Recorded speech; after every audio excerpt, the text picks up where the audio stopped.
Getting back into the subject of what we were talking about as far as the media, and I wanted to focus in on something, if I could, because we talk about the different outspoken African Americans in our society and what happens to them most of the time when they're outspoken. And I reflect on these things because I noticed, like, in the last 10 years or so, Malcolm X has been a popularized name. People have been reading his book. But, you know, I was a part of the movement when Malcolm was alive. And I go back into that time, and I remember when people wouldn't even want to be close to the man, let alone lifting him up as they do now, which I'm glad to see that they're doing these kinds of things. But my point is this, that when you are outspoken, you don't get this kind of controversial media attention when you're an African American, only on the negative side, like you mentioned. What is it that we as African Americans in our community can do in order to give people their just due when they are outspoken and say things that maybe don't go along with the norm, but yet are factual? I think it depends on the personality of that person, because I don't think all African-American outspoken people are perceived in the negative light. Take, for instance, O.J. Simpson was perceived as an outspoken athlete, but it was up until recently when he dealt with this, you know, well, we know what he went through, that he became sort of the outcast. If you take a look at Charles Barkley, he's a very outspoken person in the NBA, but there's not any negative things really said about him. Jesse Jackson is a very outspoken person. Martin Luther King was a very outspoken person. But they seem to get more positive things about them, said about them, than negative. And then sometimes you don't have to be a person who say anything, and you can get negative press too. It appears to me that I think it goes back to the many of the names that you mentioned are people who are, maybe I shouldn't put it this way, maybe that's only my opinion, Rich. Conformist. Mm-hmm. When you are not a conformist in the society, right, you get the negative press regardless of who you are or what medium you come from. Right. For an example, even though Akinyele is a professor at a college, the way he dresses, the name that he has, sometimes is going to give him negative press regardless of how the society may feel about him as a professor. You see my point? Can I give you a story right quick about just what you just said? Okay. When I was married, my wife and I went to look for a house. We walked into a real estate office in Stone Mountain. I had on a sweatsuit, jogging suit. She had on similar to the same thing. Didn't give us the time of day. Ignored us, constantly went over to other couples. I looked at her and said, I know what it is. I know exactly what it is. We went back the very next day. I had on a suit and a briefcase, and she had on a dress. The same people who ignored us the day before were offering us everything. It was the perception. Just this past Easter, I was going to visit my parents, and the police stopped me, and I was with my fiance. Well, I had on this hat that may make me look like a gangster or whatever.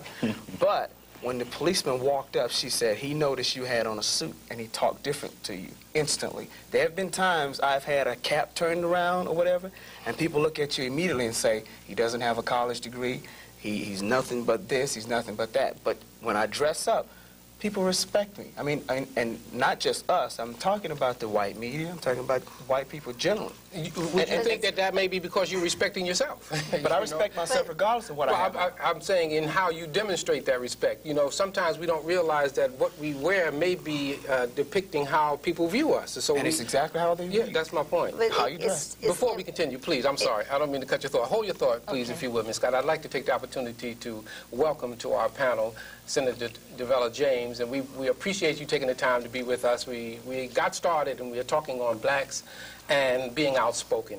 And I'm sure you may have something to say about that as we get along. But let me go back to Ms. Scott and hear your point. Just to comment, to, I guess, expand on what Lassiter has said, imagery is so important in this society that we just have to learn how to use it to our advantage and understand it. Because it's not going to go away, and the way people look is still, you know, you call them conformists if you want to, but we have a perception about how people should look in our society, and if someone looks different, then you are going to prejudge. And my father's generation, he's 88 years old, and he's publisher of the paper. His generation thinks different than the way my generation thinks, and my children or my daughter would think different from my generation, from the way I think. But I think what we have, the education to me is adapting. That's a part of education. Okay. It's in addition to being, you know, to learning how to go and seek information, know where to find it, and in addition to being able to analyze information. Okay. All that's part of being educated. So as we become more and more educated, and we know that we have to have these concepts to be able to function in society. So if we know this, then my point that I guess I'm trying to make, and I'm going around a long way to make the point, is that the newspaper, you know, being an editor, you have to understand that there are different perceptions out there in the community about blacks, about whites. So you have to try to at least give your audience the information that they need to be able to understand that maybe because someone looks different, that doesn't make them bad, or doesn't necessarily make them good either. But to be able to read between the lines and analyze things that go beyond what you see on the surface. So look beyond what a person appears, look beyond the dress, beyond the hair tie and everything. My father may disagree, but I'm just saying. But I'm just saying, when you go into a setting, though, your judgment should be your first. You should have good judgment, and that judgment should tell you whether you will be accepted by appearing a certain way, by the way you look. So. And that's the same thing, I guess, in black mediums. We have to be, our perception of things, we need to have that perception where we can express it, where it's not offensive, where it's not something to be negative, or to say that it can't happen this way, or this person that doesn't need to perform this way. We just need to be able to understand it and give that perception that you can look beyond what you see on the surface. And I hope I'm, you know, making my point. Well, we'll get back to you. I know you got a lot to say. Okay. I don't want to cut you off. Right. I don't want to take too long before I let Senator James, because we're going to look at it from a political point of view now, because a lot of times we don't get a chance to hear it. We've done the media, we have the newspaper, we have the television, we have the college campuses, and it's a blessing to have the political arena deal with this issue with us.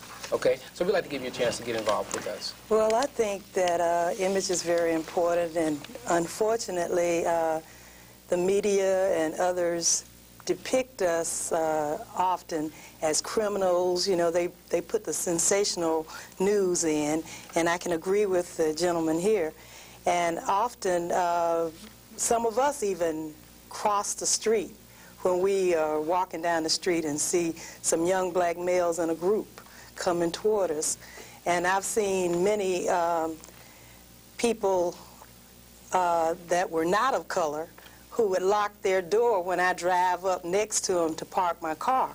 So I know that that perception of us is prevalent in this nation and in this state in particular.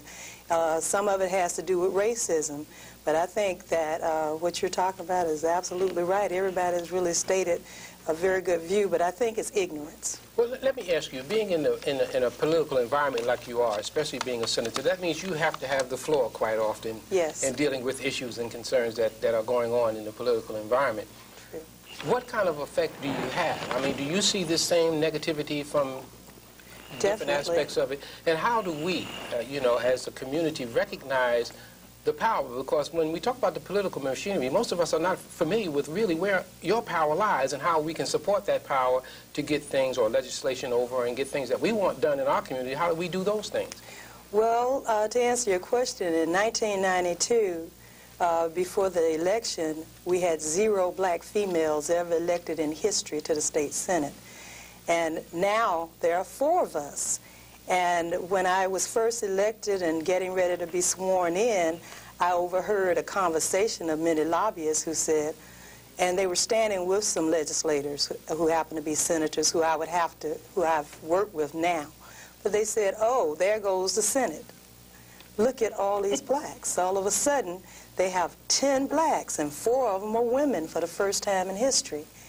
And so they already thought that we were going to be negative, we were going to just fight for civil rights only, that we were going to be less educated.